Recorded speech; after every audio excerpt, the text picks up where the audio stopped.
ఏంటిది? ఏం చేస్తున్నారు మీరసలు? ఇదే కదా నువ్వెప్పుడు నీ విక్టిమ్ కార్డ్ యూజ్ చేసుకోవటానికి వాడే పదాలు? అదే విషయం నేనడుగుతున్నా. అసలేంటిది ఆహా! అసలేంటిది అని ప్రశ్నిస్తున్నాను. మరీ ఇంత దిగజారాలా? ఛీ! అసహ్యం వేస్తుంది నువ్వింత దిగజారటం చూస్తుంటే. నీ ప్యానెల్‌లో ఉన్నవాళ్ళు ఎలా చూస్తూ ఉన్నారు అనేది నా క్వెషన్. ఎందుకంటే నీ మీద వస్తున్న క్వెషన్స్‌ని కేవలం డైవర్ట్ చేయటానికి ఇంకొక ఆడదాన్ని అడ్డుపెట్టుకోవటం. దాన్ని సమర్థిస్తున్న వాళ్లను ఏమనాలో అర్థం కావటం లేదు. నేను ఎవ్వర్ని సపోర్ట్ చేయటానికి ఈ షాట్ పెట్టటం లేదు.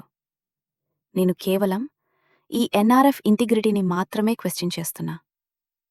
ఇప్పుడు నువ్వు సృజన గారి మీద లైవ్ చేసినందుకు, ఆ సృజన గారి గురించి మాట్లాడటానికి నేనీ క్లిప్ చేయటం లేదు. కానీ నువ్వు నిన్ను కరెక్ట్ అని నిరూపించుకోవటానికి, నువ్వు నీ గురించి కదా చెప్పాలి. కాని నువ్వేం చేశావ్? నీ తప్పు కప్పిపుచ్చుకోవటానికి నీ మీద జరుగుతున్న డిస్కషన్స్ని జస్ట్ నీ స్వార్థం కోసం నీ మీద ఉన్న ఫోకస్ని డైవర్ట్ చేసి ఆ సృజనగారి మీదకి ఫోకస్ డైవర్ట్ చేశావు. ఇదెంత నీచపు బుద్ధో తెలుసా?